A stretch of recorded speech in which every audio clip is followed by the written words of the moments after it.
ఆమె ఆమె ఆమె అంటే మీకు ఆమె గురించి మీరు ఉన్నప్పుడు ఉంది కదా, నాకు తెలుసు. అప్పుడు వాడు ఇద్దరు అంటే ఆమె ఒక పాయింట్ చెప్పింది.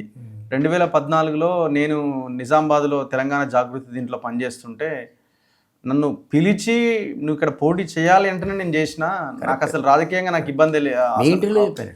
ఏం చెప్పానంటే అన్న చెల్లెలు ఇద్దరు కూడా సీట్లు అడిగారు. అప్పుడు నేను కేసీఆర్ నేను అడగలేదు అంటుంది ముందు పాలిటిక్స్ అండ్ పొలిటికల్ ఎంట్రీలో. ఓకే, ఇద్దరు అడిగితే ఆయన నన్ను అడిగాడు, దిలీప్ ఇద్దరు ఇస్తే ఉద్యమ పార్టీ కదా, గొడవ అయితే ఇద్దరితో మాట్లాడి ఒకళ్ళనే చూస్ చేసుకోమంటే మీకు చెప్పావు సార్. ఇద్దరితో మాట్లాడి మీరు ఇద్దరు అడగండి, ఎవరో ఒకళ్ళు అడిగితే అదే కష్టం చేయడం అని చెప్తే వాళ్ళిద్దరు మాట్లాడుకుని ఈ అమ్మాయి నాకు చెప్పింది, ఇద్దరం మాట్లాడుకున్నాం, అన్నయ్యకి సారి నేను వదిలేస్తున్నా, నేను ఉండట్లేదు కాంటెస్ట్లో లేను, ఆయన ఏం చేయమని. అప్పుడే అతను ఎంపీ చేద్దాం అనుకున్నాడు. నేను సర్వే ఇచ్చిన రిపోర్ట్ ప్రకారం కేసీఆర్ చూసి ఎదురై ఓడిపోతుంది కరీంనగర్, సిరిసిల్ల అని ఇక్కడ మార్చాడు. అక్కడ 150 ఓట్లతో పుటాపుటికి గెలిచాడు. అప్పుడు ఆమె విత్డ్రా అయిపోయింది. విత్డ్రా అయిపోయిన తర్వాత అప్పుడే అడిగింది, ఇవ్వలే, కాంప్రమైజ్ అయింది అన్నతో. నెక్స్ట్ టైం వచ్చే వరకు జాగృతి పెట్టింది. ఆ జాగృతి మనం ఇదివరకు సార్ అనుకున్నాం సంస్థాగత నిర్మాణం టీఆర్ఎస్ కంటే గట్టి కూడా. అవును, అప్పుడు మొన్న తను కూడా అందా. అవునవును, చాలా కష్టపడ్డా ఇది చేసింది. ఈ గుర్తింపు తెచ్చుకున్నాక డెఫినెట్లీ ఆయన పిలిచి ఇచ్చాడు అనేది నేను కూడా అన్నా. ఆయన పిలిచి ఇవ్వాల్సిన పరిస్థితి తెచ్చింది ఆమె, అంత పవర్ఫుల్ ఆర్గనైజేషన్ క్రియేట్ చేసింది ప్యారల్గా అని చెప్తే నిజంగా కూడా ఆయన పిలిచి ఇచ్చాడు. అట్లా వచ్చింది ఆ ఎంట్రీ. కానీ ఆమె రావాలనుకున్నది మాత్రం 2009లోనే రావాలనుకున్నది. దాన్ని కాంటెస్ట్ ఇద్దామని పట్టుబడ్డది కదా. జయశంకర్ సార్ కూడా చెప్పాడు, దిలీప్ నువ్వు చెప్పు సార్కి ఇద్దరిని తీసుకుంటే ఇది కుటుంబ పార్టీ అయిపోతుంది, అందరు తిడతారు, కరెక్ట్ కాదంటే నేను కూడా చెప్పాను సార్, ఇద్దరు ఎవరో ఒకటి ఆయన చెప్పాడు, నువ్వే కన్విన్స్ చేయాలి. సో ఆమె లైన్ ఎట్లుంటుండే అంటే మీరు అప్పటికే బయటకు వచ్చినారేమో, 2009లో వచ్చేసారు. మీరు 9లోనే వచ్చారు కాబట్టి అప్పుడు 6 to 9 అయితే ఉన్నా కదా. 6 to 9 ఉన్నా వీళ్ళిద్దరికి పడేది కాదు. ఎవరిద్దరికి?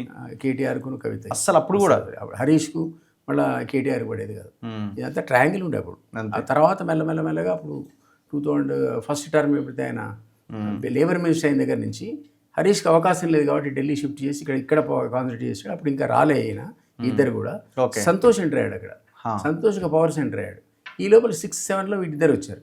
వచ్చినాక ఇద్దరు కూడా పవర్ సెంటర్ అయ్యారు. హరీష్ అనేవాడు 4th ప్లేస్ పడిపోయాడు.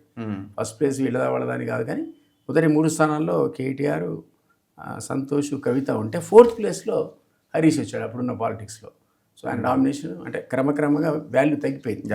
ఇంకొక లైన్ ఇందులో ప్రధానంగా ఆమె ఒక మాట వాడింది 14 నిమిషాల దాంట్లో, టీఆర్ఎస్ని బీఆర్ఎస్గా మార్చారు, సెంట్రల్ పాలిటిక్స్ చేద్దాం అనుకున్నారు, ఏం పీకి కట్టలు కట్టిండ్రని అని శాసన మండలిలో ఆమె మాట్లాడింది.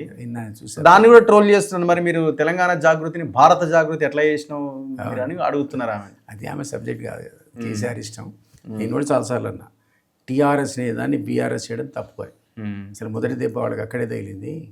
అది మార్చకపోతుంటే తెలంగాణ ఒక సెంటిమెంట్ అటాచ్ అయి ఉన్నటువంటి సక్సెస్ఫుల్ ఎక్స్పెరిమెంట్ అది. దాన్ని తీసుకొచ్చి ఆయన బీఆర్ఎస్ చేసుకుని జాతీయ నాయకుడు ఏదో అనుకున్నాడు, ఫెయిల్ అయ్యాడు. ఆమె కూడా ఆ కామెంట్ చేసింది కానీ ఆమె చెప్పినట్టు మనకు తెలియదు. ఇప్పుడు అంటే నేను వ్యతిరేకించిన అంటుంది, అది నాకు తెలియదు. చాలా విషయాలు చెప్పింది అది, నేను అక్కడ వ్యతిరేకించిన ఇక్కడ ఎవరు తెలుసు, నీకు తెలుసా నాకు తెలుసు. ఇప్పుడు అంటుంది మరి వాళ్ళు చెప్పారు వ్యతిరేకించాలి, ఆయన ఎవరు పట్టించుకోడు కదా, మనకు తెలుసు కదా. నువ్వు వ్యతిరేకించు, సమర్థించు, హీ వోంట్ బాదర్. అసలు ఆమెకు అంత అవకాశం ఇచ్చి విన్నాడని కూడా నేను అనుకో. ఆమెకు అసలు ఎప్పుడు వాళ్ళిద్దరు కూర్చొని ముఖాముఖి అరగంట మాడుకొని నేను చూడలేదు. సో మీ అంచనా ప్రకారం ఇప్పుడు ఆమె ఇప్పుడు ఒకవేళ కనుక పవర్లో ఉండుంటే మాత్రం పొరపాటున కూడా బయటకు వచ్చి ఉండేది కాదు, కొట్లాడేదేమో కానీ నాకు ఈ పదవి కావాలి ఆ పదవి కావాలని కొట్లాడేది అంతే అంతే. సో బయటకి అయితే వచ్చి ఉండేది కాదు. ఈ లెవెల్లో అసలు ఆమె బయటకు వచ్చేది 3వసారి అధికారం వచ్చి ఉంటే ఈ ఎపిసోడే లేదు అసలు మనం అంతే. సో ఈ పరిస్థితుల్లో అసలు ఆమె ఏ అంచనాతో ఇప్పుడు బయటకు వచ్చిందని మీరు అనుకుంటున్నారు? తనకు జరిగిన పార్టీ ఉంది కదా, పార్టీలో లేదు కాబట్టి, పార్టీలో ఆ స్థానం లేదు కాబట్టి, అసలే పార్టీ దెబ్బతిన్నది కాబట్టి ఆమె వచ్చే లేదు పోయేది లేదు. సో తనంతట ఆ బీఆర్ఎస్ అనేది తనంతట తాను నిలదొక్కునే పరిస్థితి లేదు అనేది ఆమెకు తెలుసు, మీకు తెలుసు, నాకు తెలుసు. కాబట్టి ఇప్పుడున్నటువంటి దీంట్లో పొలిటికల్ వ్యాక్యూమ్లో నాకైనా స్పేస్ ఉందా అని చూస్తున్నట్టు అనిపిస్తుంది. ఒక పార్టీ పెట్టి తను ఎస్టాబ్లిష్ చేస్తా అని, but it's not that easy.